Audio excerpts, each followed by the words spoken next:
মায়েরা, একটা সুন্দর কথা জেনে নিন, এ সংসারে যতদিন কর্ম করছেন সংসার আপনাকে ভালোবাসছে। আপনি কর্ম করা বন্ধ করে শরীরে কঠিন অসুখ হয়ে যাক, বাড়িতে শুয়ে পড়ুন, বাড়ির লোক 10 দিন সেবা করবে, তারপর মনে মনে ভাববে এবার গেলেই বাঁচি। তখন গঙ্গা জলের মতো পরিষ্কার হয়ে যাবে যে আপনি সংসারের জন্য এত করলেন। সংসার আপনাকে ততদিন চাই যতদিন সংসার আপনি সংসারে দিতে পারবেন। দাদা ভাইদের ক্ষেত্রেও ঠিক তাই। যতদিন সংসারে কর্ম করতে পারবেন সংসার ভালোবাসবে, কর্ম করা বন্ধ হলে সংসার শেষ। একটা প্রমাণ দেখে নিন। রাজা দশরথ একদিন রাজসিংহাসনে বসে দেখতে পেল চুলের এই জায়গাগুলো পাক ধরেছে আর রাজমুকুটটা হেলে গেছে। তখন দশরথ মনে মনে ভাবছে, আমার রাজমুকুটটা হেলে গেল, তার মানে এইবার আমাকে আর চাইছে না মুকুট, আমার রামকে রাজা করতে চাইছি। মায়েরা, রামকে তিনি রাজা করতে চেয়েছিলেন, কিন্তু পারলেন না কৈকেয়ীর জন্য, সে কথা আলাদা। আপনাদের সংসারে বাবারা আপনাদের রাজমুকুট কখন হিলবে? জগতের মালিক তো কৃষ্ণ, সংসারের মালিকও কৃষ্ণ, কিন্তু সরকার যখন বলবে আপনাদের সংসারের মালিকের গৃহকর্তার নাম কি, তখন তো আপনাকে নামটা দিতে হবে। তাহলে আপনি নাম দেবেন, তাহলে আপনি একটা সংসারের মালিক। সংসারের যে কর্তা, সংসারের যে কর্তা, আপনার রাজমুকুটটা হেলে গেছে, আপনি কখন বুঝবেন? যখন দেখবেন গ্রীষ্মকালে রৌদ্রে তাপে অনেক দূর থেকে একবার বাড়ি এলেন, বৌমাকে জিজ্ঞেস করলেন 1 গ্লাস জল দাও তো, 1 ঘন্টা পর যখন 1 গ্লাস জল এলো তখন বুঝবেন আপনারও রাজমুকুটে হেলে গেছে। একবার প্রমাণ, একবারে শাস্ত্রের সঙ্গে প্রমাণ আছে। এই জন্য মায়েরা খুব সাবধান। ট্রেনে চাপলে যতদূর টিকিট ততদূর পর্যন্ত টিকিট শেষ। হরি বল।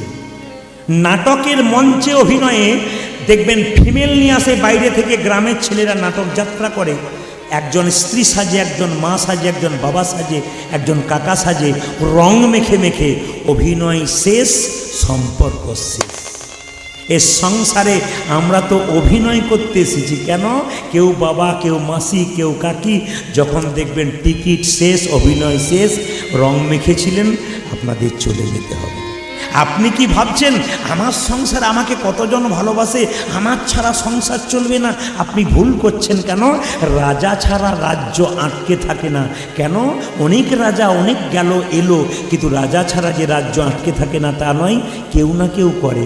আপনি ভাবছেন সংসার ছেড়ে গেলে সংসারে কি হবে, কিন্তু কতজন ছেড়ে চলে গেছেন। আপনি যাবেন, আপনার ছবিটা দেওয়ালে টাঙানো থাকবে, একটা মালা ঝোলানো থাকবে, সংসার যেমনকার তেমন চলবে, শুধু তুমিই চলে যাবে। এই জন্য যাবার আগে শুধু আপনাদের কাছে আমার একটাই নিবেদন রইল, হিন্দু সনাতন ধর্মকে বাঁচান। একবারে পাক্কা বলে রাখি, খুব দুর্দশা আমাদের। আপনারা চমকে যাবেন, হিন্দু সনাতন ধর্মের খুব দুর্দশা। আপনারা কি ভাবছেন প্রদীপ পালের কীর্তন হচ্ছে, বহু মানুষ আসছে ছুটে ছুটে, তাহলে কি আমাদের সমাজ বাড়ছে? না। ইটের উপরে ইট সাজালে দেওয়াল তৈরি হয় না, ইট আর ইটের ফাঁকে মশলা দিতে হয়, তবে দেওয়াল পাকা হয়। অনেকগুলো ভক্ত একসঙ্গে কীর্তন শুনতে এলেন মানে আমাদের যে হিন্দু সনাতন ধর্ম এগিয়ে গেল তা নয়। একের অপরের মধ্যে প্রেমের বিনিময় করতে হবে। সকালবেলায় বয়স্ক বাবা কোনো কম বয়সের মাকে দেখলে বলবে, মা রাধে রাধে, আপনিও বলবেন রাধে রাধে, একটু প্রণাম করবেন মাদেরকে, আশীর্বাদ দেবেন। এই জন্য যত প্রণাম করবেন অহংকার দূর হবে, আশীর্বাদ দেবেন। একটা সোনার কলসি যতই দামি হোক না মা কেন, একজনের কাছে কিন্তু মাথা নত করতে হয়। কার কাছে? গ্লাসের কাছে। আপনি কয়েকশো কোটি টাকার মালিক হতে পারেন, কিন্তু বৈষ্ণবের চরণে যদি মাথা নত না করতে পারেন, আপনার জীবন। এই জন্য খুব কথাগুলো মন দিয়ে শুনবেন, জীবন আপনার সুন্দর হবে। শুধু ধীরে ধীরে এগিয়ে যান, জীবনকে সুন্দর করুন।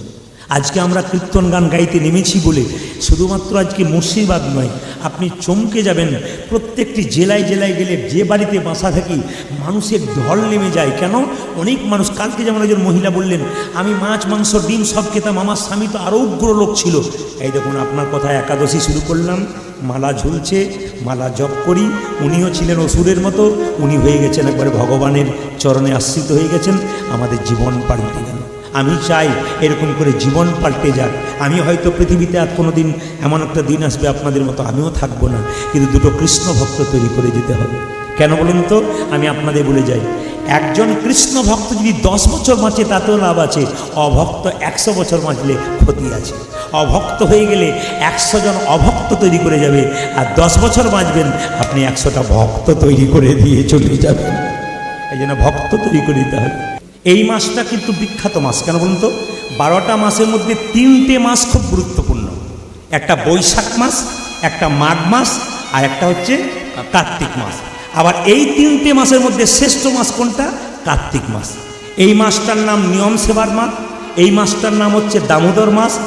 এই মাসটাতে স্বয়ং গোবিন্দ দামবন্ধন লীলা করেছিল। দামোদর নাম কেন হলো মাসটার নাম?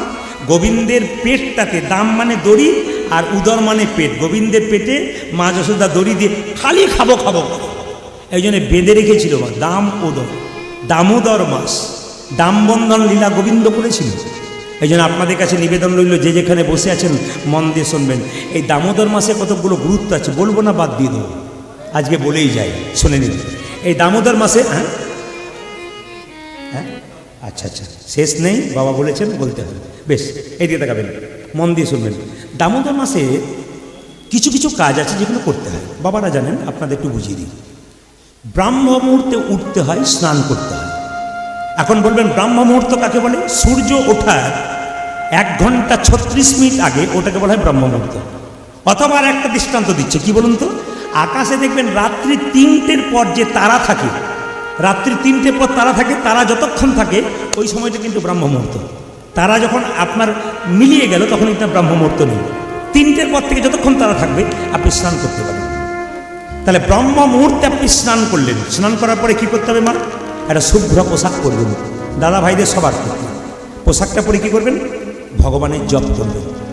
গঙ্গায় স্নান করলে ভালো, প্রতিদিন তার গঙ্গা যাওয়া যায় না। গঙ্গা জল বাড়িতে স্নান করছেন ভোরবেলায়, গঙ্গা গঙ্গা গঙ্গা বলে মাথায় নিয়ে ব্যাস, শাস্ত্র বলছে, আমি বলি না, এটা করলে কাজ হয়ে যায়। তো সবার কাছে নিবেদন রইল, স্নান করার পর পবিত্র পোশাক পরে ভগবানের নাম করবেন। অন্যান্য মাসে নাম করলে যে গুণ পাবেন, কার্তিক মাসে নাম করলে তার 1000 গুণ লাভ হয়ে যায়।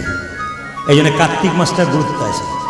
কার্তিক মাসে যখন যেখানে কীর্তন হবে, কার্তিক মাসে যখন যেখানে রামায়ণ ভাগবত পাঠ হবে, আপনি গিয়ে বসবেন, সব কাজ ত্যাগ করে। কেন? এই মাসে যত হরিকথা শুনবেন তত কিন্তু আপনার জীবন আরও সুন্দর হবে। হ্যাঁ, কার্তিক মাসটা চেষ্টা করবেন নিরামিষ খাবার। কার্তিক মাসটা চেষ্টা করবেন, কি বললাম? নিরামিষ খাবার। আমি বাবাদের জন্য বলছি না, অনেকে বলছে আপনি তো নিরামিষের কথা বলছেন, সপ্তমী পরে অষ্টমী সেনালো গেল, নবমী দশমী বাজারে যা চলছে, আর কি থাকতে পারি? তারপর বাড়িতে এত কুটুম্ব আসবে, না এনে থাকতে পারি নয়, কি বল? না না, আমি আপনাদের বলবো, হিন্দু ধর্ম হচ্ছে, সনাতন ধর্ম হচ্ছে ত্যাগের ধর্ম, এ কিন্তু ভোগের ধর্ম নয়। লালা বাবু এত সম্পত্তির মালিক, ত্যাগ করে চলে গেলেন গোবিন্দ ভজন করবার জন্যে। কত দৃষ্টান্ত নেবেন আপনারা, কত বড় বড় গোস্বামীরা।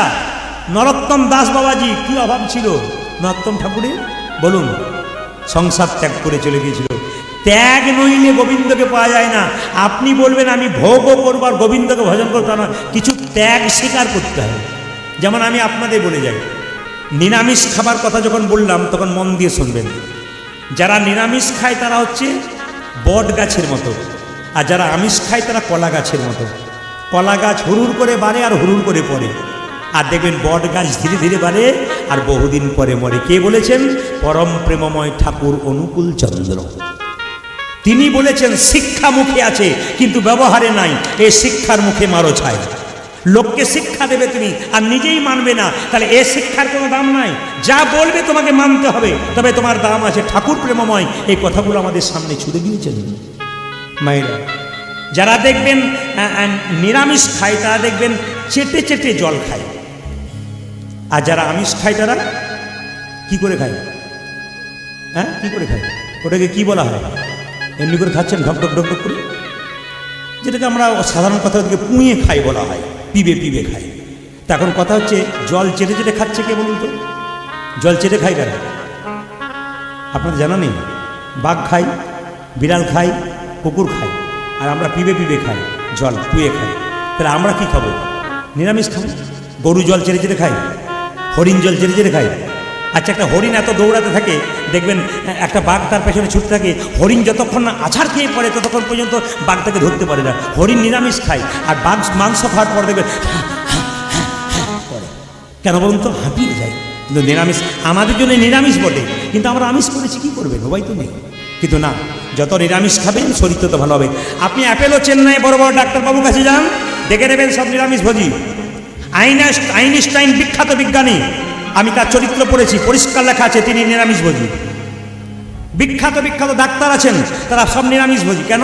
তারা জানতে পেরে গেছেন। অ্যাপেলো চেন্নাই একজন ডাক্তারবাবু বলছে, আরে পশ্চিমবাংলা থেকে মানুষ আসছে, এরা তো মাছ মাংস খেয়ে খেয়ে রোগ ধরিয়ে আসছে, ওইখানকার কতজন হসপিটালে ভর্তি হচ্ছে একবার দেখাবেন তো। খুব বিচার করে দেখবেন।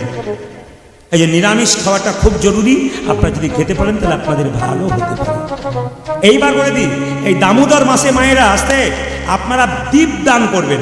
দীপ যদি পারেন তাহলে মাটির দীপ, মাটির প্রদীপ 130 দিনে 30টা প্রদীপ কিনতে হবে। অত পয়সা যদি না থাকে, বাড়িতে যে প্রদীপটা আছে সেই প্রদীপটা দেবেন। তিল বা ঘিয়ের প্রদীপ দেবেন। খুব মনে রেখে দেবেন আপনারা, এই কথাগুলো যদি মাথায় রাখতে পারেন জীবন সুন্দর হবে। তিল বা তেলের প্রদীপ, তিল বা ঘিয়ের প্রদীপ দেবেন। আকাশ প্রদীপ যদি আপনি না টাঙাতে পারেন, তাহলে আপনি ছাতের উপরে প্রদীপ দিতে পারেন প্রত্যেক দিন, ওটা আকাশ প্রদীপ হয়ে যায়। ঘি পোড়াতে হয়, তিল পোড়াতে হয়, তিলের তেল যদি না পারেন তাহলে এরকম তেল দিয়ে আপনি প্রদীপ দেবেন। তবে ভগবানের চরণে 4 বার দেখাবেন, নাভিতে 2 বার দেখাবেন, মুখমণ্ডলে 3 বার দেখাবেন। খুব ভালো করে শুনবেন। আপনি দীপ দেখাবেন কখন? সূর্য ওঠার আগে আর সূর্য ডোবার পরে, তার আগে নয়। কিন্তু দীপ দেখানোর নিয়ম হচ্ছে, শুনে রাখুন, সূর্য ওঠার আগে দীপ দেখাতে পারেন ভগবানকে, আর সূর্য ডোবার পরে, তার আগে নয়। কিন্তু এই কার্তিক মাসে একবারে ভোরবেলায় আপনি দেখাবেন। চরণে কবার বললাম? 4 বার। নাভিতে কবার? 2 বার। মুখমণ্ডলে কবার? 4 বার। এই 3 বার। খুব মাথায় রাখবেন কথাগুলো। কি বললাম? চরণে কবার? 4 বার। নাভিতে কবার? যে ঘুমাচ্ছে সে বলুন কবার? কবার? নাভিতে কবার? 2 বার। আর মুখমণ্ডলে কবার? 3 বার। গোটা শরীরে কবার? 7 বার। এইবার লক্ষ্য করুন, খুব দামি কথা বলে দিই, ওই প্রদীপটা ভগবানকে দেখিয়ে, ভগবানের চরণে যদি দেখিয়ে দিন, তাহলে আপনি দেবতার চরণে দেখালে আপনি অপরাধ করছেন। ভগবানের চরণে যে প্রদীপ দেখালেন, বদনে যে প্রদীপ দেখালেন, ওই প্রদীপটা কিন্তু আপনি ভগবানের চরণে দেওয়ার পর, বদনে দেওয়ার পর দেবদেবীকে দেবেন, তখন চরণে দেবেন না, মুখমণ্ডলে দেবেন। কবার? 7 বার কি 3 বার? আপনার গুরুদেবের ছবি আছে, এই গুরুদেবের ছবিতে কবার দেখাবেন? সবাই লক্ষ্য করুন, 7 বার কিংবা 3 বার। চরণে কিন্তু দেখাবেন না, তাহলে কিন্তু আপনাদের অপরাধ হয়ে যাবে। এই দামোদর মাসটা আপনারা পালন করুন, খুব বিখ্যাত মাস। যদি পারেন কার্তিক পূর্ণিমা থেকে, আমি আগে বললাম এই কটা দিন এখন পুজো চলছে, যা করছেন করুন, কিন্তু কার্তিক পূর্ণিমা থেকে, কোন পূর্ণিমা? রাস পূর্ণিমা, অথবা এই শুক্লা একাদশী থেকে ওই শুক্লা একাদশী, মানে একবারে উত্থান একাদশী পর্যন্ত আপনারা করতে পারেন। যেমন রাধা রানী কি, শ্যাম সুন্দর কি, মদন মোহন কি। এবং গত বছর আমি বীরভূমে আমার গান ছিল, আমি যাচ্ছি, আমার এক বন্ধু বলছে, প্রদীপ টাকা পয়সা হাতে নেই, ব্যবস্থা করে দেবো। ধার নিয়ে নি। বলছে না না, তুই তো কীর্তন করিস, একটা পদ্ধতি বল যার জন্য লক্ষ্মী ঢুকবে। বললাম আজ তো কোজাগরী পূর্ণিমা, দরজা খুলে দিবি সারা রাত্রি, লক্ষ্মী ঢুকবে। ঠিক মতো ডাকবি, দেখবি লক্ষ্মী ঢুকবে আর লক্ষ্মী বেরিয়ে যাবে। বলবি এসো মা লক্ষ্মী, বসো মা ঘরে, আমার ঘরে থাকো মা অন্ধকার করি। আমি ভুল বলে ফেললাম নাকি? ও আচ্ছা আচ্ছা, ভাগ্যিস আপনারা এসেছিলেন, না তো আমি ভুল করেছি মাঝে মাঝে, আমার জানা ছিল না, ভাগ্য আপনারা এসেছিলেন। এদিকে তা এসো মা লক্ষ্মী, বসো মা ঘরে, আমার ঘরে থাকো মা। আর বলবেন তবে তো, নাকি না বললে আসবে কেন? এখন ও কিছুই বলে না, সারা রাত্রি দরজা খুলে দিয়েছে। সকালবেলা যখন যাচ্ছি গালে হাত দিয়ে বসে আছে, কিরে দরজা খুলেছিলি? হ্যাঁ। লক্ষ্মী ঢুকেছিল? না। কি ঢুকেছিল? চোর ঢুকে দিয়েছে। ডাকার মতো ডাকবেন তো লক্ষ্মী ঢুকবে না, চোর ঢুকে যাবে। তো সবাই লক্ষ্য করুন, যেই না বলেছে কোজাগরী পূর্ণিমার কথা বললাম, মা লক্ষ্মী যদি আপনারা বাড়িতে রাখতে চান, একা লক্ষ্মী রাখবেন। অনেক মেয়েরা বলে না, এত টাকা পয়সা আসছে দাদা, ঘরে রয়েছেই না টাকা, খালি চঞ্চলা। লক্ষ্মী চঞ্চলা হয় কখন? একা রাখলে। নারায়ণের সঙ্গে রাখবেন, লক্ষ্মী স্থির থাকবে।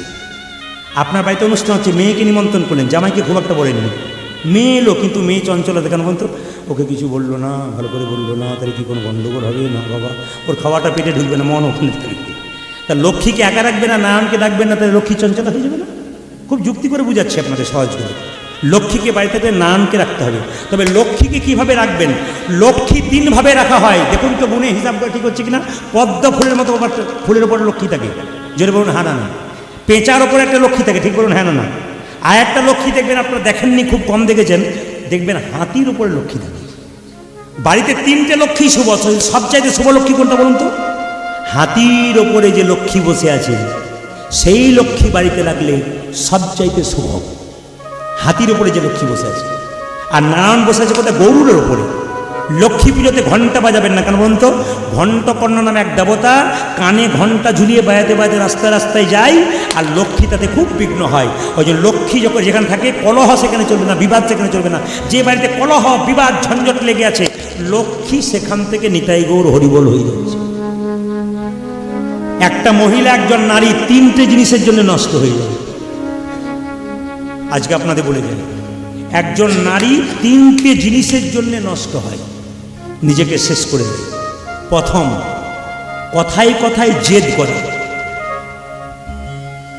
কথায় কথায় স্বামীর সঙ্গে, সংসারের সঙ্গে জেদ করা, কথায় কথায় রাগ অভিমান করা 2। আর 3 হচ্ছে বাবার বাড়ির পরামর্শে কোনো মেয়ে যদি শ্বশুর বাড়ির সংসার চালায়, তবে তার ধ্বংস অবশ্যই নিশ্চিত হয়ে যাবে। মানে আমি বুঝতে পারলাম আপনাদের এখানে পার্টি অনেক আছে, বলে হাততালি পড়বে কেন? অন্য জায়গায় তো পড়ে না, খালি হঁ হঁ বলে, কিন্তু আপনারা কিন্তু হাততালি দিচ্ছেন, মানে পার্টি শুধু এইখানে আছে তা না, আমার সব জায়গায়। কিন্তু তুমি যদি মনে করো যে একটা সংসার ভাঙবো, তাই তোমার ছেলেকে যে মানুষ করছো, সে যখন বড় হবে তার পাশে যেজন আসবে, তোমার সংসারও ভাঙবে, সেই দিন তুমি বুঝবে আমি কি করেছিলাম। সোজা একবারে পাক্কা কথা, অপেক্ষা করতে হবে। কেন? নিচে তাল গাছের নিচে বাগড়া খসে, ওপর বাগড়া হাসে। নিচে বাগড়াটা খসতে খসতে বলে তোমারও একদিন এরকম আছে। কিন্তু আমরা খুব বোকা, কেন? আমরা বুঝতেই পারি না, এই জন্য তো বোকা।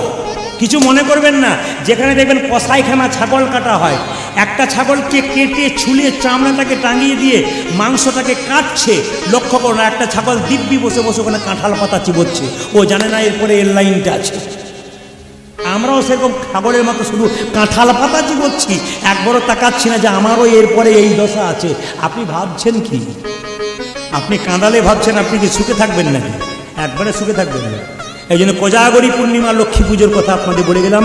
যদি পারেন তবে শ্রীসূত্র বলে একটা বই আছে, যদি দোকান থেকে কিনতে পারেন, তার কতগুলো শ্লোক আছে, পড়তে পারলে ভালো। যদি পড়তে না পারেন, শ্রীসূত্র বইটা কিনবেন দোকান থেকে, কিনে মাথায় ঠেকাবেন, মা লক্ষ্মীর চরণে রাখবেন, অনেক উন্নতি আছে। কিন্তু যতগুলো কথা বলে গেলাম, এবার লক্ষ্মী পুজোর পরে একটা জিনিস আছে, কি বলুন তো? কালী পুজো। কালীর কথা যখন এলো তখন বলে রাখি, মা দুর্গার কোন জায়গা থেকে কালীর জন্ম কারো জানা আছে? মা দুর্গার 3য় নাম থেকে কালীর জন্ম। মা দুর্গার 3য় নাম থেকে। কেন? কালীর কটা হাত? অনেকে ভয়ে বলছে না, প্রদীপবাবু 6-7টা জানলেও জানতে পারে, আমরা তার বই পড়ি না। 4টে হাত। একটা হাতে কি বলছে? দে। একটা হাতে কি বলছে? দেবো। একটা হাতে কি বলছে? দেখছিস কে ঝুলছে, কামনার বসলে তোকে ঝুলিয়ে দেবো। মানে যে ঝুলছে সে কে বলুন তো? ওষুধদের মধ্যে 2জন খুব অত্যাচারী ওষুধ ছিল, শুম্ভ নিশুম্ভ 2 ভাই। এই নিশুম্ভ খুব অত্যাচারী ছিল, মেয়েদেরকে মা জ্ঞান করতো না, কামনা বসে ছুটে যেত। মা দুর্গার দিকে যখন একদিন ছুটে গেল, মা দুর্গা তার 3য় নাম থেকে পরাল বদনী উলাঙ্গিনী খড়্গধারিণী মা কালীর সৃষ্টি করলেন। আর মা কি করলেন? একবার এসে সঙ্গে সঙ্গে খড়্গ দিয়ে নিশুম্বের মস্তক ছেদন করে সেই রক্ত মুখে নিলেন, তারপর শিগালকে দিলেন। কেন? অসুরের রক্ত যত মাটিতে পড়বে তত অসুর সৃষ্টি হবে। অসুরের রক্ত যত মাটিতে পড়বে তত অসুর সৃষ্টি হবে। এবার দেখুন মায়েরা, মা কালীর 4টা হাত মানে কি? দে, দেবো, এলি, যদি কামনা বসে আসিস তাহলে তোকে শেষ করে দেবো। এই দিয়ে দেখান। মা কেন জিভটা কেটেছে? এটা কেন? খুব তত্ত্ব আছে, মা কালীকে দেখলে হবে না, জানতে হবে মায়ের তত্ত্ব। এদিকে কেন বলুন তো? জিভটা কেটেছে কেন বলুন তো? জীব হচ্ছে লালসার প্রতীক। 1টা গাড়ি, 2টো বাড়ি, 3টে বাড়ি, 4টা বাড়ি, আরও হোক, লালসা করো না বেশি। তোমার যা প্রয়োজন হয়ে গেছে বাস ছেড়ে দাও, নইলে নিতাই গৌর হরিবোল হয়ে যাবে। ও মায়েরা, মা কালীর চরণতলে যে পড়ে আছে সে কে? জোরে বলুন, জোরে বলুন। শিব। শিবের সঙ্গে মা কালীর কি সম্পর্ক? কি সম্পর্ক? শ্বশুর না ভাসুর? জোরে বলুন একজন। দেখ বাচ্চা, আপনাদের কিন্তু শ্রোতা আপনারা যা পেয়েছি 3টে শ্রোতা কিন্তু পাকা পাকা পেয়েছি, এবং বয়স্ক পেয়েছি। এরা 3 জনে বলছে স্বামী স্ত্রী। দেখুন এরা কিন্তু কত বুঝতে পারছে। এই জন্য আপনাদেরকে বলে রাখি, মন দিয়ে শুনবেন, মন দিয়ে শুনবেন। স্বামী স্ত্রীর সম্পর্ক তার মানে শিব ঠাকুর, আচ্ছা শিব ঠাকুর চরণতলে পড়ে আছে, মা কালী তার বুকে পা দিয়েছে। তাহলে আপনাদের কি মনে হয় স্ত্রী হয়ে স্বামীর বুকে পা দেয়?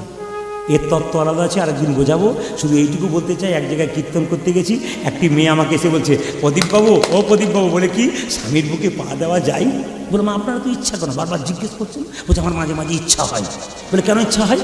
বলছে আমার স্বামী মদ খেয়ে মাতলামি করে আমাকে মারধর করে, নিশ্চিত হয়ে শুয়ে পড়ে, আমার মনে হয় দিয়ে কি কীর্তনে যে কি রস আছে না শুনলে বোঝা যায়। তো মায়েরা লক্ষ্য করুন, বাবারাও কিন্তু বুঝতে পারছে। কি আমার বাবা যখন বেঁচে ছিলেন, বাবার সামনে গল্পগুলো বলতাম, বাবা বলতো কোথা থেকে কালেকশন করলি? বলে ওইটাই তো আমার কাজ, কালেকশন করাই তো কাজ। সবাই লক্ষ্য করুন, যে না বুকে পাটা দিয়েছে, তার স্বামীর বুকে পা দেবে, বলছে দাদা কাল থেকে তাহলে দেবো। বলো কাল দেবেন না, 2-4 দিন পরে দেবেন। কেন? বহরমপুরে বড় একটা হার্টের ডাক্তার দেখাবেন, তারপর দেবেন, নইলে নিতাই গৌর হরি গৌর। তাই ভেবে চিনতে দেবেন আর কি। মায়েরা একটা সুন্দর কথা বলে যায়, মা কালী উলাঙ্গিনী, মায়ের শরীরে কাপড় নাই, অথচ সেই মাকে পুজো করা হয় বলে অন্য ধর্মের মানুষ আমাকে একদিন বলেছিল, খুব তো শিক্ষা দিচ্ছেন, আমাদেরকে বুঝিয়ে দিন তো আপনাদের মা কেন কাপড় নাই অথচ পুজো করছেন? এই প্রশ্নের উত্তর দিয়েছিল ডক্টর মহানম্রত ব্রহ্মচারী। সবাই সব বিবেকানন্দের পরের স্থান ডক্টর মহানম্রত ব্রহ্মচারী। দাদা ভাইরা মন দিয়ে শুনবেন, যারা শিক্ষিত ব্যক্তি আছেন। ডক্টর মহানম্রত ব্রহ্মচারী যখন আমেরিকায় গিয়েছিল, তখন বলেছিল আমি হিন্দু ধর্ম শ্রেষ্ঠ ধর্ম, বৈষ্ণব ধর্ম শ্রেষ্ঠ ধর্ম। তখন একটা মেয়ে আমেরিকার চিৎকার করে বলছে, চুপ করুন বাবাজি। বলে কেন? আপনি বলছেন হিন্দু ধর্ম শ্রেষ্ঠ ধর্ম, সনাতন ধর্ম শ্রেষ্ঠ ধর্ম, বৈষ্ণব ধর্ম শ্রেষ্ঠ ধর্ম, আপনাদের কালীকে কেন উলঙ্গ মূর্তিতে পুজো করা হয়? কেন কালীর শরীরে কাপড় নাই? কী ভেবেছেন আপনারা? আর লোককে বোঝাচ্ছেন শ্রেষ্ঠ ধর্ম। তখন তিনি কি সুন্দর বোঝালেন, দেখুন খুব সুন্দর কথাটি। মা তুমি বলছো মা কালী উলঙ্গ বলে তোমার রাগ হচ্ছে, আমরা মায়ের কেন পুজো করছি? তুমি আমাকে উত্তরটা দিয়ে দাও, তাহলে আমি উত্তর সোজা হয়ে যাবো। বলে কীরকম? ধরো তোমার একটা বাচ্চা আছে। বলে হ্যাঁ আছে। ওই বাচ্চাকে নিয়ে রাস্তায় পেরিয়ে যাচ্ছ, 4 জন গুন্ডা তোমার বাচ্চাকে ছিনিয়ে নিতে এসেছে। বলো তো মা তুমি তোমার ছেলেকে দেবে? বলছে না দেবো না। ধরো তোমার ছেলেকে ছিনিয়ে নিয়ে চলে যাচ্ছে, টেনে নিয়ে চলে যাচ্ছে, তখন তুমি কি করছো? প্রাণ লড়িয়ে দিচ্ছ, জান লড়িয়ে দিচ্ছ ছেলেকে বাঁচানোর জন্য। সেই সময় তোমার কাপড় যদি খুলে যায়, ছেলেকে তুমি বাঁচাবে না? বলছে আমার কাপড়ের দিকে তাকাবো না, আমার ছেলেকে দিকে তাকাবো। তাই সেই সময় তোমার যদি কাপড় খুলে যায়, ছেলেকে তুমি বাঁচাও, ছেলে যখন বড় হবে, যখন শুনবে আমার মা আমাকে বাঁচাতে গিয়ে তার কাপড় খুলে গিয়েছিল, তখন তোমাকে পুজো করবে না, তোমাকে অবজ্ঞা করবে। তখন মেয়েটি প্রণাম করে বলেছিল, বাবা দারুণ কথা বলেছেন আপনি। এই জন্য বলে রাখি, মা দৈত্য দানবের হাত থেকে রক্ষা করার জন্য মা বারবার তার কাপড় খুলে দিয়েছে আমাদেরকে রক্ষা করার জন্য, দৈত্য দানবের হাত থেকে আমাদের রক্ষা করার জন্য। একটা তত্ত্ব বলছে মা কালীর মতো শক্তিকার আছে, মানে মা হচ্ছে শক্তির প্রতীক। শক্তিকে কোনোদিন কাপড় দিয়ে আটকানো যায় না। এই যে আমফান ঝড় এসেছিল, এই আমফান ঝড়ের সময় আপনি কি কাপড় দিয়ে আমফান ঝড় আটকাতে পারবেন? কালী যে মহাশক্তি, এই মহাশক্তিকে আপনি কোনোদিন কাপড় দিয়ে আটকাতে পারবেন না। এই যে প্রণাম আপনারা করছেন, আপনাদের বলে দিই, প্রণাম করার নিয়ম তো আপনারা ইউটিউবের মাধ্যমে শুনেছেন। সাষ্টাঙ্গে প্রণাম মানে 6টা অঙ্গ মাটির সঙ্গে ঠেকাবেন। মায়েরা নয়, বাবারা। কোন 6টা অঙ্গ? 2টো হাতের তালু, 2টো জানু। কটা হলো? 4টে। একটা বক্ষ, নাসিকা। কটা হলো? 6টা। ঠিক তো? সাষ্টাঙ্গে। আবার কোনো কোনো জায়গায় নিম্নাঙ্গ বলা হয়, তখন কিন্তু শুধু কপালটা ধরা হয়, বক্ষটা ধরা হয়, হাত ধরা হয়, পা ধরা হয়। মানে 2টো হাত, একটা অঙ্গ, 2টো পা, জানু। কটা হলো? 2টো অঙ্গ, একটা কপাল। কটা হলো? 4টা। একটা নাসিকা। কটা হলো? 5টা। বক্ষ 6টা। ঠিক আছে? এই সাষ্টাঙ্গে প্রণাম কিন্তু করতে হয়। তবে মায়েরা কিন্তু সাষ্টাঙ্গে প্রণাম করতে পারবেন না, আপনার পঞ্চাঙ্গে বা হাঁটু গেড়ে প্রণাম করবেন, এটা কিন্তু আপনাদের করতে হবে। মা দুর্গাকে প্রণাম করবেন আপনারা, যদি কাল থেকে এই প্রণামটা করেন তাহলে ভুল করছেন আপনারা। মা দুর্গাকে প্রণাম করবেন সবসময়, মাথা রাখবেন মা দুর্গাকে প্রণাম করবেন সবসময় ডান দিকে রেখে। দেবদেবীকে প্রণাম করতে ডান দিকে, এটা মা দুর্গার মন্দির তো আপনি এইদিকে মুখ করে প্রণাম করবেন। কিন্তু যদি এটা কৃষ্ণের মন্দির হয় তখন বাঁ দিকে মুখ করে প্রণাম করবেন। মানে কৃষ্ণকে বাঁ দিকে রেখে, দেবদেবীকে ডান দিকে রেখে প্রণাম করতে হয়। তবে বলে রাখি, এখন তো কিছু মনে করবেন না, এখন তো ছেলে মেয়েরা প্রণাম তো ভুলেই গেছে। এখন ছেলেমেয়েরা প্রণাম ভুলে গেছে। বাবা মাকে প্রণাম করে দূরের কথা, পায়ে ঠেকে গেলে কি বলে? সরি। ভালো ইংরেজি শিখেছে কি বলুন তো? সরি। মানে রেডিমেড প্রণাম আবার শিখেছে অনেকে। দেখবেন মা দুর্গা মন্দিরে দেখবেন অনেকে প্রণাম দেখবেন স্কিন টাচ প্রণাম, মানে রেডিমেড প্রণাম। এখন আর প্রণামে এত সময় কোথায় পাবে? প্রণাম করার সময় তো নেই, তাই স্কিন টাচ প্রণাম হয়ে গেল। এই জন্য আপনাদেরকে বলে রাখি, প্রণাম কিন্তু ভালোভাবে করবেন। মায়েরা কিছু মনে করবেন না, ঘর থেকে বেরোনোর সময় পূর্ণ কলসির জল দেখলে যাত্রা ভালো হয়, জোরে বলুন হা না না। ঘরের টিকটিকি যদি জেঠি শব্দ করে, টিকটিক করে একটু বসে যেতে হয়। যদি ঘরের চালটা মাথায় ঠেকে তাহলে একটু বসতে হয়। এখন আর চাল ঠেকার চান্স নয়, সব তো দালান ঘর হয়ে গেছে। তাহলে আপনাদেরকে বলে কিছু নিয়ম কিন্তু মানতে হয়। বলছে ঘর হতে বাহিরিয়াতে ও চালো ঠেকিলে মাথে, না মানিলাম হাঁচি জেঠি মাথা। কেউ যদি হাঁচি হেঁচে দেয় মানতে হয়। বলছে শুকনো নদী শুকনো না, শুকনো ডালে ডাকে কা, পথে যদি যাকো মুকুন্দ চাপা, এক পা না পারাও বাবা। আচ্ছা বলুন তোমার, মুকুন্দ চাপা মানে কাকে বলা হয়? যে বেটা ছেলেদের দাড়ি গোপ হয় না তাদেরকে মুকুন্দ চাপা বলা হয়। তাদের মুখ দেখলে নাকি, যদি কেউ থাকে বলার দরকার নেই। আবার সকাল এখানে নাই না, যাক জলঙ্গিতে নেই, খচি ভরা হবে। জলঙ্গিতে থাকতে পারে, আজকে আসরে নাই। কি এটা আমার কথা নয়, প্রাচীন লোকের কথা। যদি দেখো মুকুন্দ চাপা, তাহলে এক পা না বাড়াও বাবা। এমন পুরুষ যার দাড়ি গোপ হয় না, তাহলে বুঝবেন সে পুরুষের মুখ দেখলে যাত্রা খুব খারাপ হয়। অনেক লোক যারা কীর্তন শোনে, এক জায়গায় একজন মুকুন্দ চাপা ছিল, সে বললো বেটা সব করলো আমার বদনাম করে দিয়ে চলে গেল। কিন্তু না, বদনাম করে গেলে পূর্বপুরুষের কথা। ও মায়েরা আবার কি বলুন তো, ঘর থেকে বেরোনোর সময় ডান দিকে গাভী, ডান দিকে ব্রাহ্মণ দেখলে যাত্রা ভালো হয়। তো বিন্দে বলছে যে আমি কি দেখলাম জানিস, বলে কি একটা জিনিস দেখলে ভালো হয়, কি যদি কোনো মেয়ে মাথায় কাপড় নিয়ে দাঁড়িয়ে থাকে, তার মুখ দেখলে যাত্রা ভালো হয়। এখন আসতে, এখনকার দিনে মাথার কাপড় নিয়ে দেখতে গেলে আপনাকে 100 টাকা দিয়ে দাঁড় করাতে হবে, নইলে হবে না। আপনাদের এখানে তাও 2-4 জনের মাথা কাপড় আছে। অনেকে বলছে নিই, আমরা কিন্তু ঘরে গরমের জন্য নিতে পারছি না, তাছাড়া আমরা নিই, কোনো অসুবিধা নেই। আচ্ছা মায়েরা কিছু মনে করবেন না, বাবারা শুনে নিন, মাথার কাপড়টার নাম কি? আসতে, মাথার কাপড়টার নাম কি? লজ্জা। এটা যে মেয়ের আছে তাকে লজ্জা আছে। এটার নাম সভ্যতা। পাড়াগ্রামে আছে, শহরে সব নিতাই গৌর হরি বল। সভ্যতা, সভ্যতা হয়ে গেছে, সভ্যতা নেই। মায়েরা মাথার কাপড় মেয়েদের দরকার আছে, সব জায়গায় নেবার দরকার নাই। ইতিহাস কি বলছে দেখুন, আস্তে, ইতিহাস কি বলছে। আগে জমিদার রাজারা খুব অত্যাচারী ছিল, মেয়েদেরকে মা জ্ঞান করতো না, বাগান বাড়িতে তুলতো। ওই জন্য আইবুড়ো মেয়েদেরকেও আগে মাথায় মুখে কাপড় নিতে হতো। কেন বলুন তো? ইতিহাস বলছে। কেন না, যদি কোনো মেয়ে সুন্দরী হতো দেখতে, রাজা বা জমিদার বাগান বাড়িতে নিয়ে চলে যেত। এই জন্যে কিন্তু মেয়েরাও মাথায়, এখন আর সে যুগ নাই, কোনো অসুবিধা নাই। এই জন্য এখন ধরুন আপনাদের যুগ, কোনো অসুবিধা নেই, যা করবেন তাই মানতে হবে আমাদের। তারপর শুধু তাই নয়, এখন দেখবেন বাবা, কিছু মানুষ বয়স্ক বাবারা রয়েছে, আগে মেয়ে দেখতে গেছেন, মা তোমার চুলটা খুলে দেখাও তো। একবারে কোমর পর্যন্ত চুল হলে বলে মা লক্ষ্মী পয়মন্ত গো। আর এখন যদি বলেন চুল তো খুলে দেখান, তো খবরদার যান এখান থেকে, দেখতে পাচ্ছেন না চুল আমার কোথায়। আগে ছিল, এই দিকে তাকান, আগে ছিল কোমর পর্যন্ত, তারপর পিঠ পর্যন্ত, তার পর্যন্ত ঘাড় পর্যন্ত, আসতে তারপর ঘাড় পর্যন্ত। U cut, bob cut, C cut, D cut, V cut, গোষ্ঠীর পিন্ডি কাট। তারপর হয়ে গেল কি ন্যাড়া কাট। কোন জায়গায় যাবে আমি এটা ভাবছি। না না না না, আমি আপনাদের একটা বাচ্চাগুলো কিন্তু খুব হাসছে। আপনাদের একটা কথা বলে কি, আমি আগামী দুর্গাপুজো আসছে তো, মানে দুর্গাপুজো চলে এলো, আসতে আগামী দুর্গাপুজো চলে এলে আপনাদের একটা সুন্দর কথা বলে যাই, পোশাক পরে যাবেন মা দুর্গার কাছে শালীনতা বজায় রেখে। পোশাক পরে যাবেন মা দুর্গার কাছে কিঞ্চিত শালীনতা বজায় রেখে। এই দেখবেন শালীনতা মানে কি, মা দুর্গা যে কাপড়টা পরেছে সেই কাপড়টা সুন্দর করে পরেছে, নিজের লজ্জা আবরণ করে আছে, আর সেখানে আপনি নির্লজ্জের মতো কাটা পোশাক পরে যাবেন, মাকে সম্মান দিচ্ছেন না মাকে অপমান করছেন? বিচার করবেন, কথা বলুন, তারপর আপনারা কাজ করবেন। এখনকার মেয়েরা দেখবেন, আপনাদের এখানে নয়, এমন পিঠকে কেটে চলে যায়, কিছু মনে করবেন না। কামাতুর মানুষের লোভীর চোখ তাদের দিকে যায়, শেষে সমাজ নষ্ট করবে। এত সুন্দর দুর্গা পুজো, সনাতন ধর্মের মানুষের পুজো, মা দুর্গা এসেছে। মায়েরা, বেশ্যালয়ের মাটি লাগে, আবার রাজদরবারের মাটি লাগে, রাজার দরজার মাটি লাগে, আবার বেশ্যার মাটি লাগে। মা কেন বেশ্যালয়ের মাটি দিল, আবার রাজার মাটি দিল? যুক্তি আছে, কিন্তু শুধু কীর্তন শুনলে হবে না, এইটাই জানতে হবে। কেন বসলাম আমি, যে 3 ঘন্টা 3.5 ঘন্টা প্রদীপ পালের কাছে বসলাম, নিয়ে গেলাম কি? শুধু কি কীর্তন শুনে গেলাম, না কিছু জেনে গেলাম?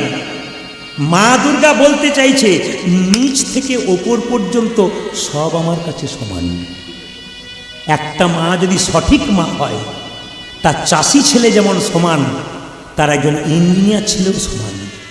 কেন? মায়ের কাছে সবাই সমান। মা বলতে চাইছে, পতিতা মেয়েরা এমনি এমনি পতিতা হয় নাই, বেশ্যা এমনি এমনি হয় নাই, বিপাকে পড়ে হয়েছে। ওদেরও মাটি আমায় দে, আর রাজারও মাটি দে, জগৎকে শেখাবো। রাজা থেকে প্রজা পর্যন্ত সবার আমি মা, আমি যে জগৎ জননী। কি সুন্দর বুঝিয়েছে দেখুন। শুধুমাত্র দুর্গাপুজো দেখলে হবে না, প্রত্যেকটা ব্যাখ্যা দেখতে হবে, প্রত্যেকটা কথার মধ্যে যুক্তি আছে। আজকে দুর্গাপুজো আছে বলে যাচ্ছি আপনাদের, মন দিয়ে শুনবেন যে যেখানে বসে আছেন। মাথার কাপড়ের কথা যখন এলো, অপরাধ নেবেন না। আমার মায়ের মা বেঁচে ছিল 95 এইখানে, আমার মা বেঁচে আছেন মোটামুটি এখন 76 থেকে 78 এইখানে। আমার কাকিমা বেঁচে আছেন সত্যি সত্যি খোপা মানে বাম্পার পর্যন্ত এলো। এখন যারা বাড়িতে এসছে বাম্পার টাম্পার নিয়ে হাইওয়ে রোড হয়ে গেছে। আপনারা হাইওয়ে রোড করবেন না। আগে দেখবেন ভাসুর দেখলে বাবা, আগে ভাসুর দেখলে মেয়েরা পর্দা নিত, জোরে বলুন হ্যাঁ না, নিত না? এখন নাই না কেন? যেদিন না না না হ্যাঁ বলে দিই, এখন ভাসুর দেখলে নেয় না কেন? যেদিন থেকে ভাসুর হলো বর্দা সেদিন থেকে সরে গেল পর্দা। ভাসুর বর্দা হয়ে গেছে আর পর্দা সরে গেছে। মানে যত দিন যাচ্ছে খালি বলছে এখন আর ওই যুগ আছে নাকি, আধুনিক যুগে এক মানুষ। কিন্তু যদি ওই যুগ নাই, এই যে বিচার করে বলবেন, যদি ওই যুগ নাই তাহলে আপনারা আবার হাঁটা শুরু করেছেন কেন? সকালবেলায় খালি দৌড়াচ্ছে, কি করছেন দাদা? মর্নিং ওয়াক করছে। কেউ খাবার জ্বালায় ছুটছে, আর কেউ আবার খাবার হজম করার জন্য ছুটছে। কি বলছেন আপনারা? কেউ পেটের জ্বালায় ছুটছে, সকালবেলা থেকে বেরোচ্ছে, আর কেউ পেটে খাবারটাকে হজম করার জন্য ছুটছে। তাহলে ছুটছেন কেন? আবার নর্মাল লাইফে আসছেন কেন? সেই জায়গাতেই ফিরে আসতে হবে আপনাদেরকে। কেন মাঝখানটাতে জটিল করছেন? জীবনটাকে সহজ করুন, আপনাদের জীবন সুন্দর হয়ে যাবে। তাই যেই না মায়েরা মাথার কাপড়টা দেখেছে অমনি বৃন্দাবতীর যাত্রা ভালো হয়ে গেছে। বৃন্দাবতী বৃন্দাবনে যেই না প্রবেশ করেছে, সঙ্গে সঙ্গে বৃন্দাবনে প্রবেশ করে মায়েরা যেখানে কৃষ্ণ সপ্তম দ্বারে রাজা হয়েছে সেই জায়গায় চিৎকার করে মনে মনে ভাবলো রাধারানীর নাম করি, দেখি কৃষ্ণ মনে করতে পারে কিনা। কিন্তু কিছু মনে করবেন না। জলঙ্গি ঢুকলাম, ডাক্তারবাবু ঠিকানা দিয়েছিলেন কিন্তু বুঝতে পারি না। বাজারে গেলাম, একজনকে জিজ্ঞেস করলাম, দাদা ডাক্তারবাবু বাড়ি এইটি? না না, আপনি রাস্তা ভুল করেছেন, ওই দিকে চলে যাবেন। আর যদি বলতাম ও দাদা এটা কি ডাক্তারবাবু বাড়ি নাকি, তাহলে কী বলতো? গ্রামে এসে মুখ দেখাচ্ছে। কাজ আদায় করতে গেলে প্রেমের দরকার, তার প্রমাণ দেখুন। সকালবেলায় একজনকে দেখলে রাধে রাধে বলবেন, যদি না পারেন তো জয় নিতাই বলবেন। কেন বলুন তো? নিতাই বললে রাধে রাধে বললে লাভ হয়। বৃন্দাবনে গেলে রাধে রাধে বলতে হয়। কৃষ্ণ বলেছেন আমি যে রাধার দাস ইহাতে সন্দেহ যার, কোটি কোটি যুগ ভজই আমার সকল ভজনা বিফলেতা। গোবিন্দ যে রাধার দাস, এতে কারো যে অবিশ্বাস থাকে কোটি কোটি যুগ ভজনা করলেও তার কৃষ্ণ কৃপা হয় না। ওই জন্য রাধে রাধে বলতে হয়। সকালবেলা একজন মেয়েকে দেখবেন রাধে রাধে বলবে। ও যদি না বলে মুখ ঘুরিয়ে চলে যান, আপনি আনন্দে বলবেন রাধে রাধে রাধে, ব্যাস। হিংসা করা, ও দেখবেন একদিন আপনার লাইনে আসবে। কেন? আপনি বারবার বলুন, কাজ হয়ে যাবে। মানে যে জন কৃষ্ণ ভজে সে বড়, জোরে বলুন। 2-4 জন বলছেন না কেন মা? যে জন কৃষ্ণ ভজে সে বড় চতুর। একটা প্রমাণ দিয়ে দিই, যে জন কৃষ্ণ ভজে সে বড় চতুর কেমন? একজন বুড়ি মা চোখে দেখতে পায় না, ছেলের বিয়ে হয় নাই, সোনাদানা টাকা পয়সা নাই, খুব গরিব, ভগবানকে ডাকছে। 60 বছর থেকে 80 বছর, ক বছর হয়? 60 থেকে 80, মন দিয়ে ক বছর হয়? 20 বছর হয়। তো 20 বছর ধরে ডাকছে, হে গোবিন্দ দেখো দাও, দেখো দাও, দেখো দাও, দেখো দাও, দেখো দাও। ভগবান এলো। বুড়ি কী চাস? 3টে জিনিস। কী কী? চোখে দেখতে পায় না, চোখ দাও। ছেলের বিয়ে হয় না, বিয়ে দাও। আমাকে সোনাদানা টাকা পয়সার মালিক করে দাও। ভগবান বলছে, বুড়ি তুই ডাকলি বছর 20 শেষে এই চাইলি, তোকে 3টে দেবো না, 1টা দেবো, তোকে 3টে দেবো না। বুড়ি বলছে তাই তোমাকে ডাকতেও ছাড়বো না, ডেকেই যাবো। এখন দেখুন, যত ডেকে যাচ্ছে বুড়ি গোবিন্দ চলে যাচ্ছে, শেষে বলছে হে গোবিন্দ এসো, হে গোবিন্দ এসো। ভক্তের ডাকে চলে এসেছে।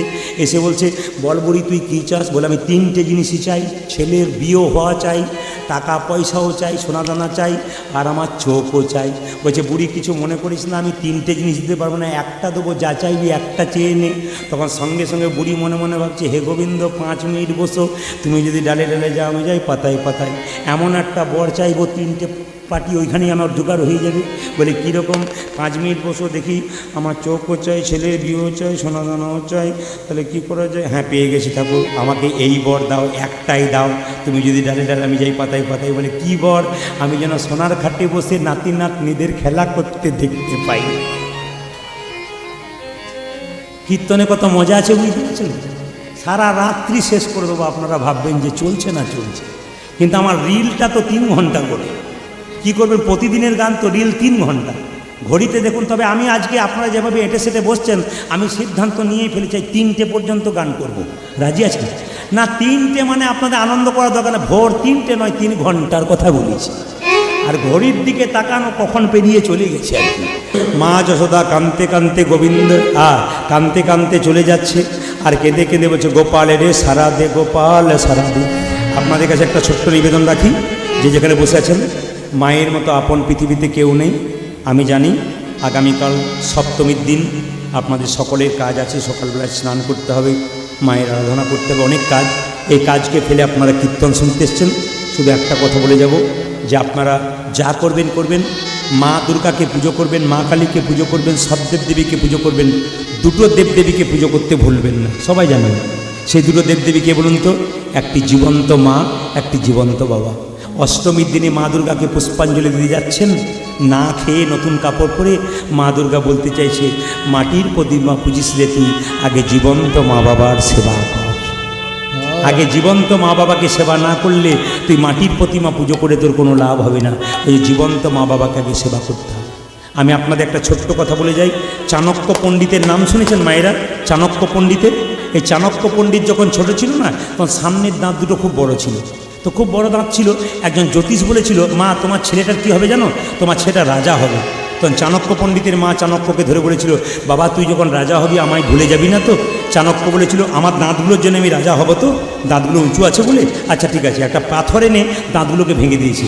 আর যখনই ভেঙে দিয়েছে রক্ত বেরোচ্ছে, তখন মা বলছে, তুই দাঁত ভাঙলি কেন? বলে, দাঁত থাকলে রাজা হো, রাজা হলে তোমায় ভুলে যাব। দাঁত থাকবে না, রাজা হবে না, আমি তোমায় আর কোনোদিন ভুলতেও পারব না। কুন্তী কৃষ্ণকে বলেছিল, কৃষ্ণ যতক্ষণ পঞ্চপাণ্ডব যতক্ষণ তুই পঞ্চপাণ্ডবের সঙ্গে ছিলি, যখন তারা রাজা হয় নাই ততদিন ছিলি, রাজা হয়ে গেল তুই চলে চললি, তো যাবার বেলায় তোর কাছে আমার একটা পাওনা আছে, আমি যা চাইবো তুই দিবি। কৃষ্ণ বলেছিল, পিসি তুমি কি চাও? বলে, আমি এইটাই চাই, জীবনে আর যে কটা দিন বেঁচে থাকবো যেন কৃষ্ণ বলে কাঁদতে। প্রশ্ন করেছিল কুন্তী, কৃষ্ণ পিসি তুমি কৃষ্ণ বলে কেঁদে কি খুশি পাও? বলে, এই জগতে যে জন কৃষ্ণ বলে কাঁদতে পারে একমাত্র সেই জানে কৃষ্ণ বলে কাঁদাতে কি আনন্দ আছে। এই জন্যে মায়েরা সংসারের জন্য যখন কাঁদবেন, চোখের জল চোখের কোণ দিয়ে পড়বে, সেই জল স্পর্শ করে দেখবেন পরীক্ষা, দেখবেন গরম হবে, মুখের মধ্যে প্রবেশ করলে নোনা নোনা ভাব লাগবে।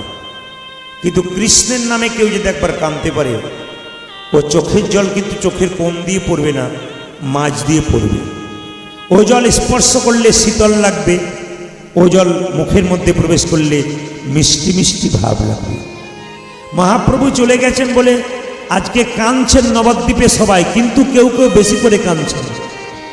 আপনাদের বাড়ির কেউ মারা গেলে তার সঙ্গে যাদের সম্পর্ক সম্বন্ধ ছিল তারা বেশি করে কাঁদে, আর অনেকেই কিন্তু আপনাদের কান্না দেখে কাঁদে বা তার বিরহ ব্যথায় কাঁদে। কিন্তু মহাপ্রভু গেছেন বলে নবদ্বীপে সবাই কাঁদছেন, কেউ কেউ বেশি করে কাঁদছেন। আচ্ছা, মহাপ্রভু সব জায়গাতে হাত নিচু আছে, উঁচু আছে, এক জায়গায় হাত দেখবেন উঁচু আছে, কোথায় বলুন তো? যদি আপনারা ধামেশ্বরে চলে যান, সেখানে মহাপ্রভুর দেখবেন হাত কিন্তু এরকম নেই। রাধা রানীর সেবিত বিগ্রহ, মহাপ্রভু হাতটা এরকম আছে। ওখানে কিন্তু মহাপ্রভু এরকম করে আছে, এরকম করে নেই। এরকম করে মানে কি বলুন তো মায়েরা? মানে এরকম করে মানে তিনি হাত তুলে আছেন জগতের জন্য। একজন ভক্ত জিজ্ঞেস করছে, ঠাকুর তুমি যে হাতটা তুলে আছো তোমার হাতে ব্যথা হয় না? বলে, ব্যথা আবার হয় না। বলে, তাহলে নামাও। বলে, কি করে নামাবো? তোরা তুলছিস না তাই নামাচ্ছি না। বলছে, এই দেখো প্রভু আমি তুলে দিলাম, এইবার নামাও। বলছে, তোদের পেছনে যারা আছে তারা তুলবে না তাই আমি নামাবো না, এই তুলবে না তাই আমি তুলে আছি। বলে, বুঝতে পারলাম না। বলছে, তোদের পরের জন্মে তারা জন্ম নেবে, আমার যদি হাত তোলা না থাকে তারা তুলবে না, তাই আমি জন্ম জন্মান্তর ধরে হাত তুলে। হরি বল, হরি বল। তাহলে মহাপ্রভু যে হাতটা এরকম করে আছে মায়েরা, কিছু চাইছে তো নাকি? মহাপ্রভু যে হাতটা এরকম করে আছে, মহাপ্রভু কিছু চাইছে তো? তা আমরা ভগবানের কাছে চাই, ভগবান কি চাইছে? ভগবান শুধু বলতে চাইছে কি করবে, শুধু একবার বলো যে এ দেহ তোমার নয়, এ দেহ আমার দেওয়া, একবার প্রেম সে নিতাই গৌর হরি বল। তিনি প্রত্যেকটি ভক্তের কাছে হরিনাম শুনতে খুশি হচ্ছেন, এই জন্য হরিনাম তিনি শুনতে খুব ভালোবাসেন। মহাপ্রভুর গুণকীর্তন যত করবেন প্রভু তত আমার আনন্দ পাবে। এই প্রভুকে আনলেন কখন? আপনাদের বলে দিই, প্রভুকে আনলেন কখন, প্রভু এলেন কখন না? একদিন নারদমুনি রাস্তা দিয়ে পেরিয়ে যাচ্ছে, হঠাৎ দেখল একটা বিরাট লম্বা চওড়া লোক একজন কম বয়সের মেয়েকে, বিবাহিত মেয়েকে কাঁধে চাপিয়েছে, একটা বৃদ্ধা বুড়িকে দড়ি দিয়ে টানতে টানতে নিয়ে যাচ্ছে। তা নারদমুনি জিজ্ঞেস করলো, এই যে ও যুবক, তোমার কাঁধে যে মেয়েটি রয়েছে ওটাকে, আর যাকে তুমি দড়ি দিয়ে টানতে টানতে নিয়ে যাচ্ছ সে কে? তখন সঙ্গে সঙ্গে যুবকটা বলছে, যে কাঁধে চেপে যাচ্ছে সে আমার ধর্মপত্নী স্ত্রী, আর যাকে দড়ি দিয়ে টানতে টানতে নিয়ে যাচ্ছি সে আমার মা। তখন বলে, তাহলে আপনি কে? বলে, আমি হলাম কলি মহারাজ। মানে আমি দেখিয়ে দিতে চাই যে আগামী কলিযুগে যারা জন্ম নেবে, যে ছেলেরা, এদিকে তাকাবেন, স্ত্রীকে কাঁধে চাপাবে, মাকে দড়ি দিয়ে আপনাদের জলঙ্গিতে নেই, অন্য জায়গাতে আছে। তার মানে আমি দড়ি দিয়ে টানার কথা এটা নয়, মানে কথার মাধ্যমে এমন কাজ করবে, স্ত্রীকে মাথায় চাপাবে আর মাকে দড়ি দিয়ে টানতে টানতে নিয়ে, কথার ছাঁদে। না না, যারা কম বয়সে আছেন মনে মনে ভাবছেন তারা আমাদের বিরুদ্ধে বলছেন, আমি আপনাদের বিরুদ্ধে বলিনি। কেন বলুন তো? আপনিও তো পরবর্তী ক্ষেত্রে ওই জায়গাতে যাবেন। আজকে যে জায়গাতে আছেন আপনি কি ভাবছেন আপনি সেই জায়গায় থাকবেন? আপনাকে ওই জায়গাতে পৌঁছাতে হবে। ওই জন্য আপনাদের কাছে নিবেদন রইল, যে যেখানে বসে আছেন, যখনই কলি মহারাজ বলেছে আগামীতে ছেলেরা স্ত্রীকে মাথায় আর মাকে দড়ি দিয়ে টানতে টানতে নিয়ে যাবে। এইদিকে তাকাবেন, আপনারা জানেন যে বৃন্দাবনে মাত্র শ্যামকুণ্ড, রাধাকুণ্ড এটার নাম শুনেছেন, কিন্তু বৃন্দাবনে 1000 কুণ্ড আছে, তার মধ্যে নারদ কুণ্ড। ওই নারদ কুণ্ডে গিয়ে নারদ মুনি কেঁদে কেঁদে ভগবানকে বলছে, প্রভু তুমি না এলে অধম কলির জীব উদ্ধার হবে না। প্রভু বললেন, এক কাজ করো, আমাকে যেতে গেলে মুনি ঋষিদের আগে একটু কথা নিতে হবে। তো সবাই লক্ষ্য করুন, মুনি ঋষি বলতে নারদকে বললেন, তুমি এক কাজ করো, গুহার মধ্যে যে মুচকুন্দ মুনি রয়েছে তাকে আগে মর্তধামে অবতীর্ণ হতে বলো। এই যে গুহার মধ্যে যে মুচকুন্দ মুনি, তিনি হলেন কবি জয়দেব, বৈষ্ণব কবি। তিনি প্রথমে আবির্ভূত হলেন, তারপর অদ্বৈত পূর্ব গঙ্গা জলে তুলসীপত্র দিয়ে মহাপ্রভুকে আহ্বান করলেন। মহাপ্রভু এলেন, শ্রীরাম দরজায় দাঁড়িয়ে আছে, জিজ্ঞেস করছে, শ্রীরাম কৃষ্ণ কোথায়? শ্রীরাম বলল, বিরজার কুঞ্জে লীলা করছে। নারদ বলছে, ছেড়ে দে, আমি একবার দর্শন করব। শ্রীরাম বলল, না, কৃষ্ণের অনুমতি ছাড়া প্রবেশ নিষেধ। তখন সঙ্গে সঙ্গে নারদমুনি বলল, আমি এমন একজনকে পাঠিয়ে দেবো, যে এলে তুই দরজা ছাড়তে বাধ্য হবে। বলে, কাকে পাঠিয়ে দেবে? আমি পাঠিয়ে দেবো রাধারানীকে। রাধারানীর কাছে ছুটে গেলেন কে? নারদমুনি। প্রণাম করলেন নারদ, বলে, মামি তোমাকে ছেড়ে মামা বিরজার কুঞ্জে লীলা করছে। আচ্ছা বলুন তো মায়েরা, স্ত্রী যদি শোনে আমাকে ছেড়ে আমার স্বামী অন্য কোনো নারীর সঙ্গে লীলা করছে, সেই স্ত্রী কি আর সহ্য করতে পারে? রাধারানী কোমরে কাপড় বেঁধে যখন ছুটে চলল, শ্রীরামকে বলল, শ্রীরাম দরজা ছাড়। শ্রীরাম বললে, দরজা আমি ছাড়বো না। বলে, কেন? কৃষ্ণের অনুমতি ছাড়া দরজা ছাড়বো না। শ্রীরাম দরজা ছাড়। বলে, ছাড়বো না। যদি না ছাড়বি তোকে অভিশাপ দেব। শ্রীরাম বলল, তুমি আমাকে কি অভিশাপ দেবে? অভিশাপ দিলাম এইটাই, তোর দৈত্যকুলে জন্ম হোক। শ্রীরামের কি হয়েছিল জন্ম? শঙ্কচূড় দৈত্য। এই যে তুলসী দেবী দেখছেন মায়েরা, এই তুলসী দেবীর স্বামীর নাম হচ্ছে শঙ্কচূড় দৈত্য। আপনারা যারা তত্ত্বের মাধ্যমে থাকেন তারা জেনে নিন, এই তুলসী দেবী দেখতে খুব সুন্দরী। সে একদিন বসে আছেন আর গণেশজি রাস্তা দিয়ে পেরিয়ে যাচ্ছেন। আসলে গণেশও দেখতে খুব সুন্দর। তখন তুলসী দেবী গণেশকে বলেছিল, আমি তোমাকে বিবাহ করতে চাই। আর গণেশ সঙ্গে সঙ্গে বলেছিল, আমি তোমাকে বিবাহ করব না। তুলসী দেবী বারবার প্রস্তাব দিচ্ছে, আমি তোমাকে বিবাহ করতে চাই, তোমাকে দেখে আমার পছন্দ হয়েছে। কিন্তু সঙ্গে সঙ্গে তুলসী দেবী বারবার যখন বিবাহের প্রস্তাব দেয়, গণেশ তখন অভিশাপ দিয়েছিল, তুমি আমাকে বিবাহের প্রস্তাব দিচ্ছ, আমি তোমাকে অভিশাপ দিলাম, তোমার দৈত্য স্বামী হবে। এই তুলসীর স্বামী দৈত্য, শঙ্কচূড় দৈত্য হওয়ার এই একটা কারণ আছে। তুলসী তখন গণেশকে অভিশাপ দিয়েছিল, তুমি যখন অভিমান করে বসে আছো, গণেশ বলেছিল আমি চিরকুমার থাকতে চাই, আমি বিবাহ করব না। তুলসী অভিশাপ দিয়েছিল, একের চাইতে অধিক বিবাহ তোমার হবে। ওই জন্য গণেশের দুটো বিয়ে হয়েছিল, একটা সিদ্ধি, একটা ঋদ্ধি। মায়েরা দেখবেন গণেশের ছবি যদি আপনারা দেখেন, তাহলে কোনো কোনো ছবিতে দেখবেন ডান দিকে সুর, আর কোনো কোনো ছবিতে দেখবেন বাঁ দিকে সুর। তাহলে প্রশ্ন করবেন কোনটা ঠিক, কোনটা ঠিক, ডান দিকেরটা না বাঁ দিকেরটা? আপনাদের কনফিউশন হয় না? শাস্ত্র বলছে দুটোই ঠিক। কেন? গণেশের ডান দিকে বসে থাকতো তার স্ত্রী সিদ্ধি, আর বাঁ দিকে বসে থাকতো ঋদ্ধি। এখন সিদ্ধি যখন বলতো আমার দিকে তাকাও, তখন গণেশ ডান দিকে শুন নিয়ে যেত। আর ঋদ্ধি বলছে খালি ওই দিকে তাকাচ্ছে, আমার দিকে তাকাও, তখন গণেশ বাঁ দিকে শুন নিয়ে যেত। এই জন্য মায়েরা, যখন গণেশ সিদ্ধির দিকে তাকাতো তখন তার ডান দিকে সুর, আর গণেশ যখন ঋদ্ধি বলে স্ত্রীর দিকে তাকাতো তখন তার বাম দিকে সুর। ওই জন্য আপনারা প্রশ্ন করবেন, তাহলে কোন সুরাওলা গণেশ বাড়িতে রাখবো, ডান দিকের না বাঁ দিকে? যারা ব্যবসা বাণিজ্য করে তারা সিদ্ধিদাতা গণেশ মানে ডান দিকে সুরাওলা গণেশকে রাখবে, আর যারা বাড়িতে রাখে তারা ঋদ্ধি মানে বাঁ দিকে সুরাওলা গণেশ। এগুলো জেনে নিতে হয় কীর্তন শুনতে আসতে গেলে, এগুলো জানলে আপনাদের মঙ্গল হয়। গণেশের ছবি কিনে নিলেন, কিন্তু বুঝে কিনতে হবে। আপনার বলেন না ঘরের মধ্যে এত অঘটন হচ্ছে, এত অশান্তি হচ্ছে, কিছু কিছু জিনিস কিনবার সময় ভাবনা চিন্তা করে কিনতে হয়। এই জন্য লীলা কীর্তন শুনতে আসতে হয়, আপনাদের জানার বিষয় থাকে। তা যেই না বলেছে রাধারানী দরজা খোল শ্রীরাম, তোকে অভিশাপ দিলাম তোর দৈত্যকুলে জন্ম হোক, সঙ্গে সঙ্গে শ্রীরাম বলল রাধে অভিশাপ যদি আমায় দিলে দৈত্যকুলে জন্ম হোক, তোমাকে অভিশাপ দিলাম। মা হয়ে সন্তানকে অভিশাপ দিলে আমি তোমায় অভিশাপ দিলাম, এ পৃথিবীতে তোমাকে কেউ কোনোদিন মা বলে ডাকবে না।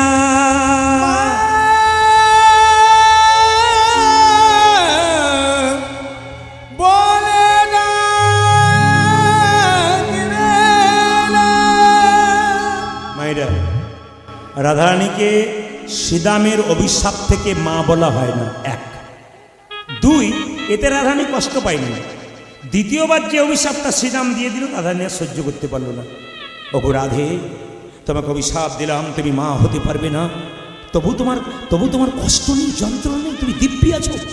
তোমাকে এবার অভিশাপ দেবো আমি, যে কৃষ্ণের জন্য লালায়িত হয়ে পাগলের মতো ছুটে এলে তুমি, তোমাকে অভিশাপ দিলাম, সেই কৃষ্ণকে তুমি 100 বছরের জন্য হারাবে। রাধারানী কেঁদে কেঁদে বলে শ্রীরাম রে,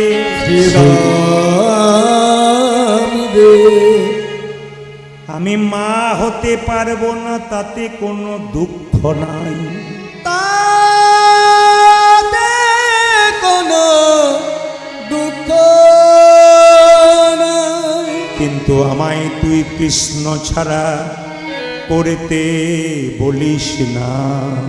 কৃষ্ণ ছাড়া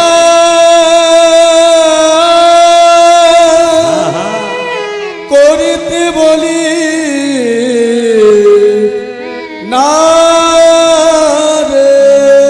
শুধু আমি নই, এ জগতে যারা কৃষ্ণকে ভালোবেসেছে, যারা কৃষ্ণ গান শুনেছে, তাদেরকে যদি বলা হয় কৃষ্ণ ভুলে থাকো, তাদের যে কত যন্ত্রণা হয়। যারা কৃষ্ণকে ভালোবেসেছে তারা ছাড়া কেউ জানতে পারে না, তারা ছাড়া কে জানিতে পারে না। শ্রীরাম বলে উঠল, অভিশাপ যখন দিলাম তখন ফেরানো যাবে না। তুমি যেমন অভিশাপ দিলে দৈত্যকুলে জন্ম হোক, আমি তোমার অভিশাপ দিলাম তুমি কৃষ্ণকে 100 বছরের জন্য হারাবে। রাধারানী কি করলো, সখীদের সামনে কেঁদে কেঁদে বলছে, সখী আমি একটা কৃষ্ণ প্রেমের বীজ অঙ্কুর করেছিলাম, বীজ রোপণ করেছিলাম। আমার মনে বড় আশা ছিল সেই বীজ হতে অঙ্কুর হবে, অঙ্কুর থেকে চারা গাছ হবে, চারা গাছ থেকে শীতল তরুর ছায়ায় আমি আমার তাপিত পরাণ জুড়াইয়ে নেব। প্রেম কাকে বলে? প্রেম প্রেম কররে ভাই, প্রেম বলে কারে? প্রেম জানতো মা যশোদা, যে প্রেমে গোপাল হয়েছিল বাঁধা, যে প্রেমে গোপাল হয়েছিল বাঁধা। ও মায়েরা, যে প্রেমে গোপাল বয়েছিল পিতানন্দের বাধা। এ জগতের যুবক যুবতীর মধ্যে প্রেম, সে তো কেবল চুলোচুলি করে মরে, কিন্তু ভক্ত ভগবানের প্রেম এমন প্রেম যে প্রেমের কথা শুনলে একজন ভক্তকে জড়ায়ে একজন ভক্তকে জড়ায়ে ধরে। এ হচ্ছে প্রেম। ও মায়েরা, এ ভগবত প্রেম করতে হবে। এই জগতে কারোর সঙ্গে প্রেম যদি করেন সে বেঈমানি করতে পারে, ধাক্কা দিতে পারে, কিন্তু গোবিন্দের সঙ্গে কেউ যদি প্রেম করে সে কিন্তু ধাক্কা দেয় না। ওই জন্য খুব মাথায় রাখবেন, কথাগুলো মন দিয়ে শুনবেন। রাধা গোবিন্দের প্রেমের হচ্ছে একটা আলাদা বৈশিষ্ট্য। এই প্রেমের বন্ধনে যে বাঁধতে পারবেন সে কিন্তু জীবনে সফলতা লাভ করতে পারবেন। 365 দিনের মধ্যে প্রত্যেকটা দিন বাড়িতে ঘুমাচ্ছেন, ভগবান আয়োজন করেছেন হরিনামের, ভগবানের কৃপাতে আপনারা এসছেন। আজকে ভগবান পরীক্ষা করছেন কার কত ধৈর্য আছে তাই দেখব। ভগবান বললেন, কটা আপেল কটা লেবু মন্দিরে দিলে আমি ওইটার দিকে তাকাই না, মন মানা ভাবা, তুমি তোমার মনটা আমাকে দিলে কিনা ওইটাই দেখবো। ওই জন্য মায়েরা, আপনাদের কাছে কিছু থাকার না থাকে, একটা সুন্দর জিনিস আছে, কি বলুন তো? মন। এই মনটা কাউকে দেবেন না, ভগবানকে দিন, লাভ আছে, শান্তি পাবেন, সুখ পাবেন, আনন্দ পাবেন। এই জন্য মনটা ভগবানকে দিতে হয়। রাধারানী বলছে, ললিতারে, আমি একটা কৃষ্ণ প্রেমের বীজ রোপণ করেছিলাম। আমার মনে বড় আশা ছিল বীজ হতে অঙ্কুর হবে, তারপরে চারা গাছ হবে, বড় গাছ হবে, শীতল তরুর ছায়ায় আমার তাপিত পরাণে জুড়াইয়ে নেব। আমার বধূ আমায় ছেড়ে চলে গেল। দেখো, লক্ষ্য করুন, রাধারানী বলছে আমার বধূ আমায় ছেড়ে চলে গেল। মায়েরা দেখবেন, এই জগতে কেউ যদি মারা যায়, বলো হরি হরি বল বলে নিয়ে যায়, বাড়ির লোক দেখবেন মাচা ধরে খুব কাঁদতে থাকে, ও গো তুমি যেও না গো, ফিরে এসো গো। আপনারা কাঁদেন না? কিন্তু সত্যি কি সে ফিরে আসে? রাধারানী কেঁদে কেঁদে বলছে, ললিতা, আমি আমার কৃষ্ণকে বাধা দেবার চেষ্টা করেছিলাম, কিন্তু পারলাম না। তুই বাধা দিয়েছিলি? বলে হ্যাঁ পেরেছিলাম, দিয়েছিলাম। হ্যাঁ রে, কৃষ্ণ এলো না? বলে না, এলো না। কি করেছিল জানিস?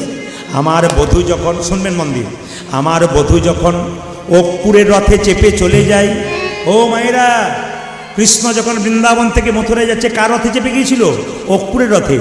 আমার বধূ যখন অক্কুরের রথে চেপে যায়, অক্কুরের রথে যখন চেপে যায়, আমি তখন অক্কুরের রথের চাকা ধরে কত কাঁদলাম, কেঁদে কেঁদে বললাম, বধূ হে, বধূ হে, তুমি আমায় ছেড়ে চলে যেও না হে, ছেড়ে চলে যেও না হে। মায়েরা সবাই লক্ষ্য করুন এই জায়গাটি। ও রাধারানী বলছে, আমি অক্কুরের রথের চাকা ধরে কাঁদলাম, শেষে চাকার সামনে শুয়ে দিলাম আমার প্রাণনাথকে, বললাম, বধূ হে, আমার প্রাণনাথ যদি চলে যায়, প্রাণ রেখে কি লাভ আছে?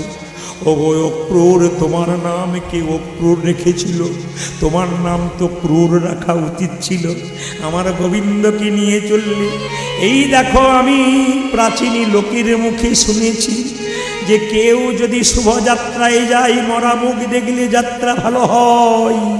এই জন্য আমি যদি তোমার রথের চাকাতে আমার বুকে চাপিয়ে দাও, আমার প্রাণে চলে যাবে, প্রাণে চলে গেলে আমার প্রাণনাথ আমার মরা মুখ দেখে যাবে, যাত্রা ভালো হবে। কত ভালোবাসা দেখো। এই জন্য কীর্তন শুনতে আসতে হয়। রাধারানীর ভালোবাসাটা কত গভীর জায়গায় গেছে। যখন বলছে আমি রথের চাকার সামনে শুয়ে দিলাম, অক্রূর রথটা থামিয়ে দিল, আমার বধূ কি করলো জানিস ললিতা রে? ললিতা রে, আমার বধূ আমায় কত ভালোবাসে জানিস? ভালোবাসি। কীর্তন আপনারা শোনেন, কীর্তন আপনারা ইউটিউবের মাধ্যমে শোনেন, সেখানে শোনেন একরকম। যারা ক্যামেরা করছে তারা শুধু কথাগুলোকে ছাড়ে আপনাদের শিক্ষা দেওয়ার জন্য, গানগুলো কম ছাড়ে। যখন লীলাটা শুনবেন তখন দেখবেন যে সম্পূর্ণ আলাদা। মেদিনীপুরে গেলে এই লীলা চেঞ্জ, ওগুলোরা শুনবে না। এই যে এগুলো বলছি না, একবারে শুনবে না। কেন? ওদের একটা ভক্ত চরিত্র চাই, ভালো ভালো সুর, ভালো ভালো কথা, ভক্ত চরিত্র। দক্ষিণ চব্বিশ পরগনা চলে যান, ওখানে ভক্ত একটু আলাদা মডেলে গান শুনতে চায়। বিভিন্ন জেলায়, মালদা চলে যান, মুর্শিদাবাদ, নদিয়া, আপনাদের যা আছে এক টাইপের গান। এই জন্য বিভিন্ন জেলায় গিয়ে আমরা বিভিন্ন রকমের, কালকে হাওড়ায় ছিলাম, ওরা কিন্তু একবার ভক্ত চরিত্র। একজন এসে বললো বিল্লমঙ্গল ঠাকুর করতে হবে, তার মানে একবার আধুনিক সুর, আধুনিক কথা, মানুষকে জাঁকজমক করে রাখতে হবে নাচের মাধ্যমে। আর আপনাদের এখানে হচ্ছে প্রেম। এই জন্য আপনাদের মাটিতে গান করা মানে প্রেম। ওরে ললিতা রে, আমার বধূ রথ হতে নামলো, এক হাত আমার মাথায় রাখল, এক হাতে গঙ্গা জল তুলসী পত্র দিয়ে বলল, রাধে গো, যাবার সময় কেঁদে কেঁদে কেঁদে যে কেঁদে গে, যাবার সময় কেঁদে কেঁদে আমার পথ পিছিল করে দিও না, আমার করে দিও না। আমি তোমায় কথা দিলাম, আজ যাব কাল ফিরে আসে। ওরে ললিতা, আমার বধূর কথাগুলো কেমন জানিস? ব্যবসায়ী লোকের মতো। আপনাদের মুর্শিদাবাদ আছে কিনা জানি না, আমাদের বীরভূমে আছে। ব্যবসা যারা করে, দোকানদার, প্রায় দোকানে দেখেছি, দরজায় লেখা থাকে আজ নগদ কাল ধার। ফিরে আজ নগদ কাল ধার, আজকে নগদ কালকে ধার বলে। তার মানে আজকে আপনি 100 টাকা নিয়ে গেলেন, ভাবলেন কালকে ধার নেবো, রাত্রি পেরিয়ে গেলে আবার আজ হয়ে যাচ্ছে, কাল আর হচ্ছে না। গোবিন্দের কথার মধ্যে কেমন পেঁচ আছে দেখুন। তিনি বলেন আজ যাব কাল ফিরে আসবো, রাত্রি পেরোলে আজ হয়ে যাচ্ছে, কাল আর হচ্ছে না। ওরে ললিতা, শুনবেন কত দামি কথা। যেদিন থেকে আমার বধূ চলে গেছে সেদিন থেকে আমি স্নান করি নাই। যেদিন থেকে আমার বধূ চলে গেছে আমি আমার পা ধুই নাই। 100 বছর স্নান করি নাই, পা ধুই নাই।